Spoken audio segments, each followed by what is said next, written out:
just got the first copy of my book. Prior to entry, they can be posted by Legal Immigration Services. Guys, how are you? It's Brett Miller here from Fantastic service, fantastic. Always recommend me. Hey guys, how are you? So we're going to do a session on kale, and not the vegetable. We're talking, not that green leafy vegetable. We're talking about the CAEL test, spelled CAEL, which Anna's going to tell us about, and Patrick's here as well from the CELPIP side of things. So what we're going to do today is break down some of the stuff with the CAEL test. And I got a bunch of questions that, you know, generally tend to come up around this. So we'll ask Anna and Patrick. We'll go from there. How are you guys doing? Great. Good to be here, Brandon. Yeah, it's good to be here. It's good to see you guys again. I love you guys. You guys are a lot of fun to hang out with. We can't get enough. I know, right? I know.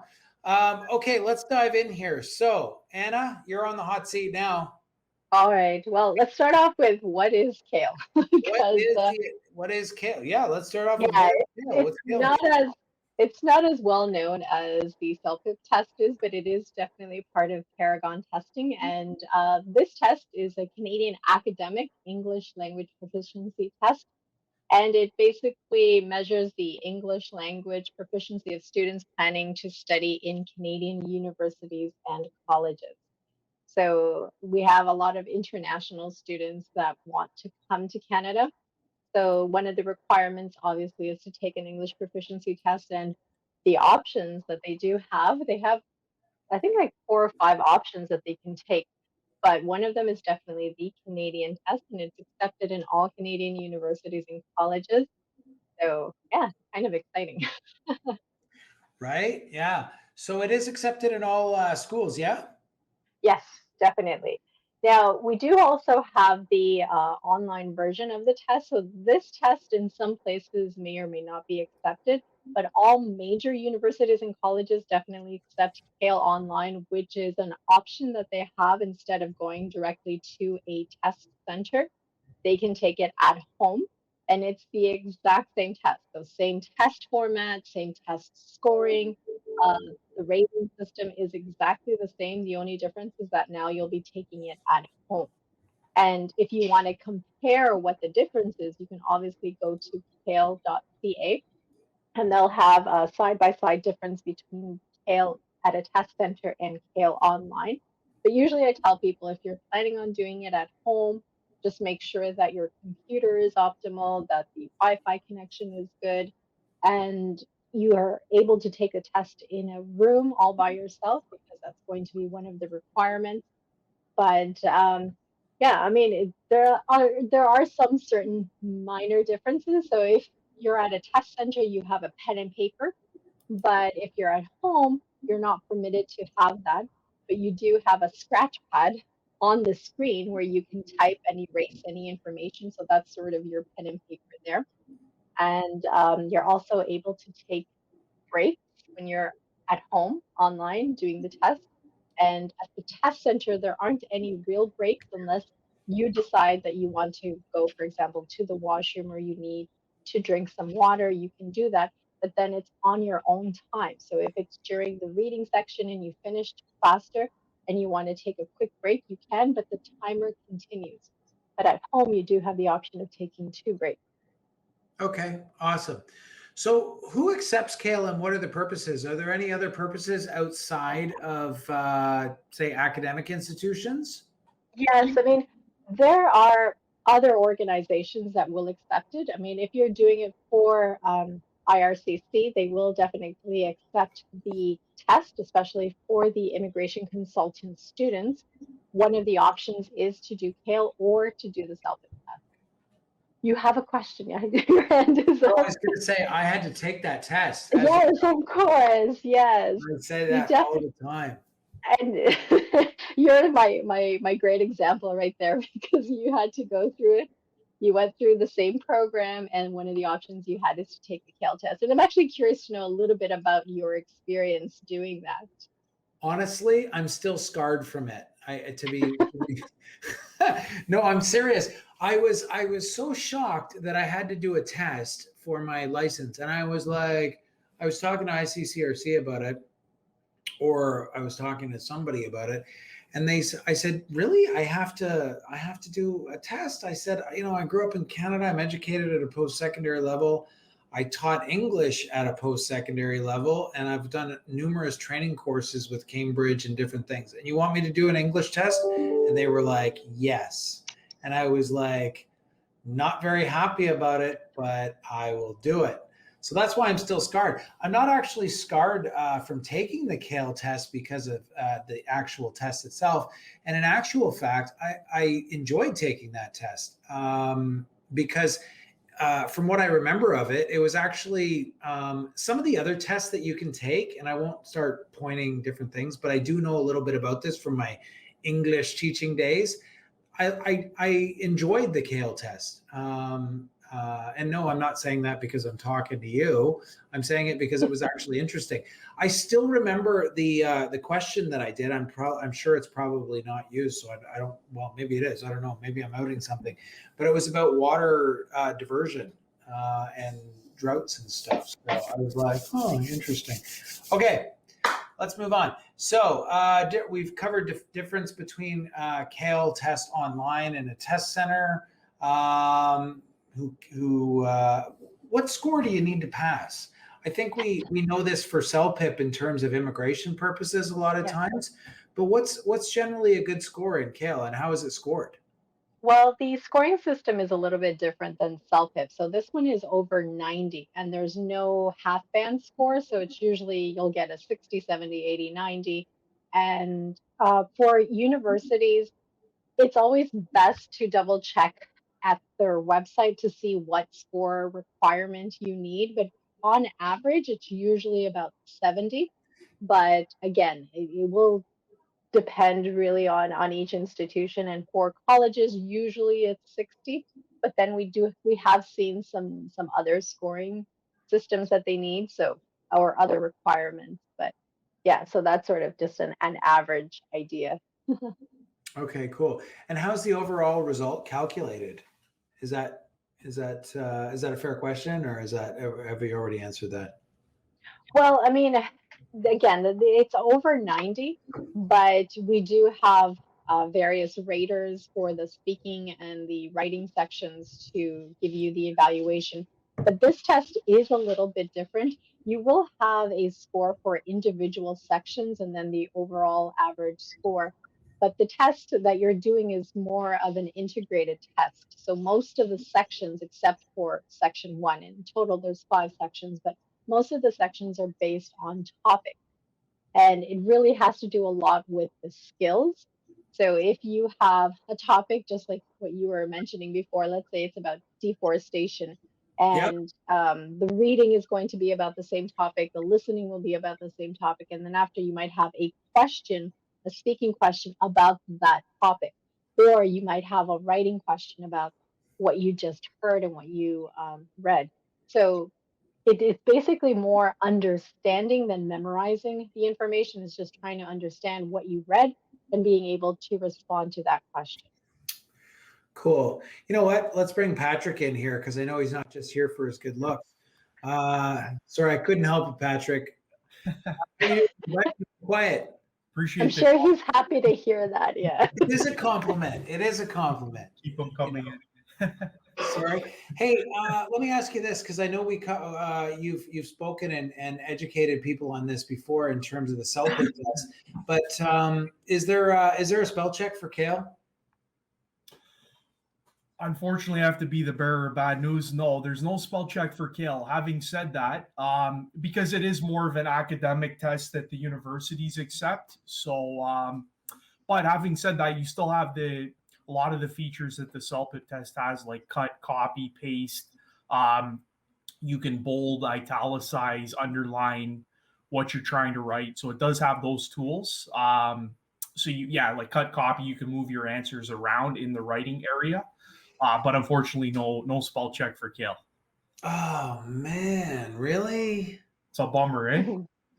Oh man, It's his life. I won't. No, you know what? It's funny. The reason I asked that because I know we've spoken about this before, And I know the difference, like in CELPIP, you got the spell check. And I literally live on the F7 key. I'm looking at it now. It's F7. My favorite key on the keyboard, because it's like get the emails out, F7, all the red stuff, click, click, click, or just like right click it now. It's awesome. So that's a bummer, Anna. But in all honesty, I think it's always best to double check even before sending an email or any information. It's always best to review everything, make sure the spelling is correct, because spell check only corrects a misspelled word. But if you accidentally, because you're typing, and we do make a lot of typo mistakes, that if I wanted to put in and I put is instead, then it might just mess up the information that you're writing. So it's always best to double check the information. And I think that goes for anything in life. It's always like when you're sending out something, make sure that you're sending out the right information. So It's true. Actually, I couldn't agree with that more because I have to read over everything there. And it's funny, like I'll always like have a space between the T and the HE, so it never picks it up, right? So instead of the, it's like T space he. gee, So, yeah, no, I hear you. I hear you. Still though, way to spin the no spell check. Arr. All right. Why does CAEL focus on academic topics and youth? well, initially the test was made for university life. So it's basically mimicking first year university experience. So that's why it was more, the topics are about that. So they'll ask you, oh, what would you like to study at the university and why? Do you prefer to live on campus or off campus? So we can see that this type of response might be different for people who are doing their immigration consultant program, and having these type of questions might not be realistic in their response. So, I mean, again, they try to mimic what you're doing in a classroom. So if you have the professor there lecturing or they're giving you content to read, then afterwards they may put you into a group and you talk about it, or they'll give you an essay to write about what you just heard. So it's that type of experience that you're having is basically the university experience. Yeah, yeah. Okay, let me ask you this, and I know this is a loaded question, and this really depends on people. But how long does it generally take to prepare for this test? And I'm talking general. Like, what do you think for that? Well, I think the best thing to do, even before deciding what to do, is to at least try the test. If you go to CAEL.ca, open an account, you will receive one free mock test. So at least going through the motions, looking at the type of questions, the format that you'll be seeing on the test will give you a really good indication. Okay, how difficult was this test? What areas do I need to practice in?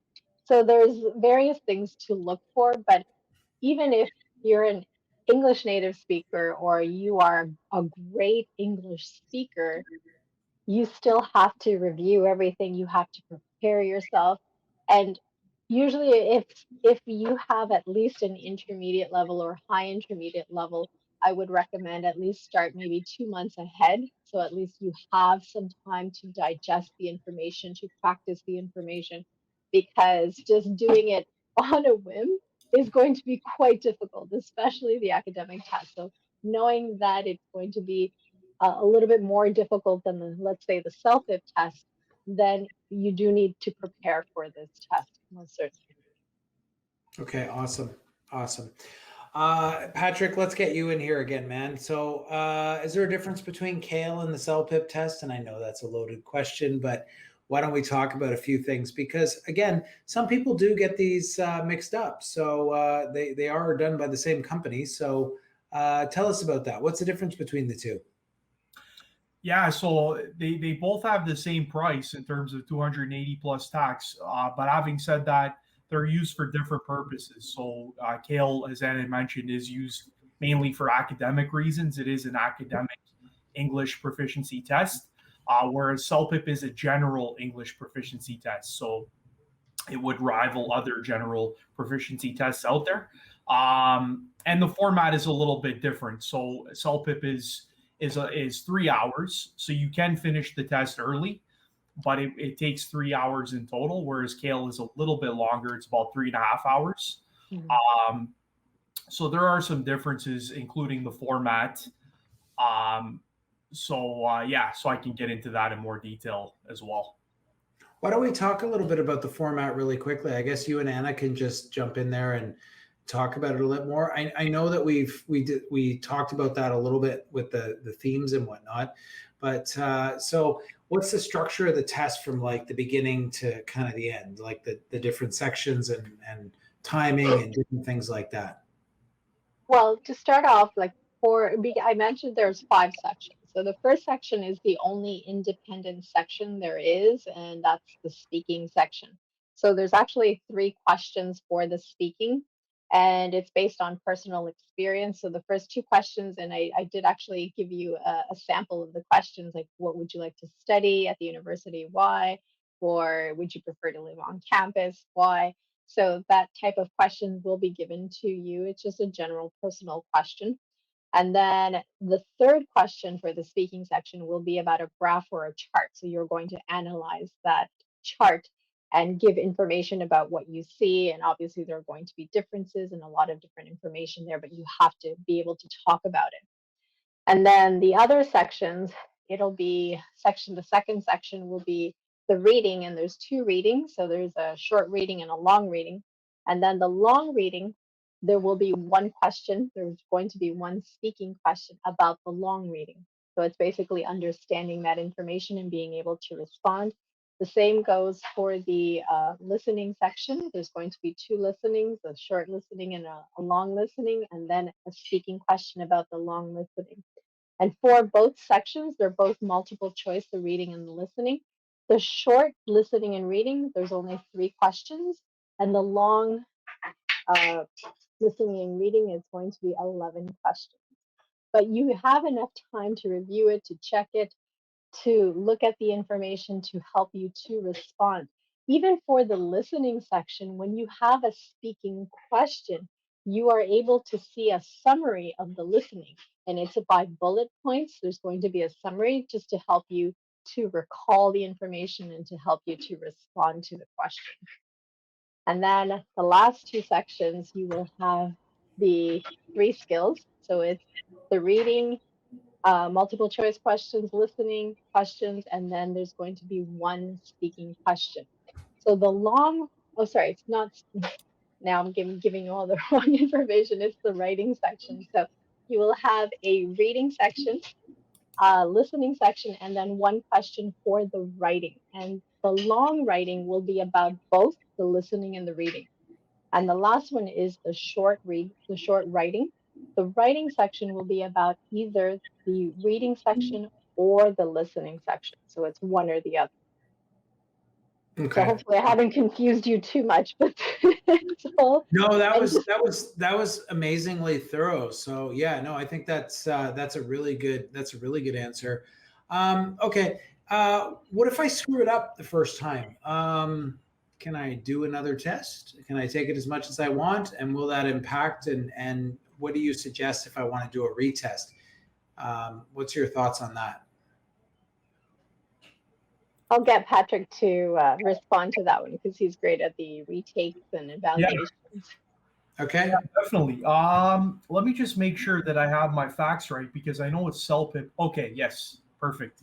So you can take a CAEL test once every 4 calendar days, so once a week. Hopefully that's not you. We want you to ace it your first time because it is a lot of money. But having said that, you're able to take one once every 4 calendar days, so roughly once a week.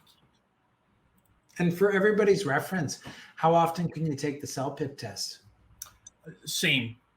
Once every 4 days, or as much as your wallet permits. But we that's why we were really heavy advocates of just preparing as much as possible because we want you guys to get it done on your first crack, and that's we want the best for you guys. So cool. All right, listen, let's wrap it up pretty quick. But before we do that, what is the best way to prepare for this test? Because everybody asks that. They, Right. how can I prepare for this? How can I get a good mark, right? So what's the best way in your opinion for that? Well, I mean, just to get started, open an account. At least get one of the free mock tests. But we do have a lot of resources, free resources online. So if you go to CAEL.ca, there's a section that says free resources. Click on that, and we have courses that are free. So if you're concerned about your writing section or your reading section, we do have courses that people can register for, and they're usually 90 minutes long or up to 2 hours sometimes because people do have questions. But we have instructors that are absolute experts, and they are happy to go through that section of the test. And we also have other courses that are the combination. So they'll see, for example, listening and speaking, reading and speaking, or they'll have the reading, listening, and writing. So there are all these different webinars, but they're actually courses that people can take, and a lot of them come back for more because they want to practice more. Okay, cool. Awesome. Listen, let's wrap it up there. But before I do, anything at all that you can give anybody watching this? Is there anything at all you guys want to add in on this? Well, because this test is a little bit different than more generic tests out there, it's always best to try to go through it, practice it, prepare yourself. Don't wait to the last minute, because then it becomes so detrimental because you need to actually do more for these tests. And just realize that it is an academic test, so you're going to expect it to be a little bit more challenging than other tests. So do your best, go through it, review it, and that's all I can say for now.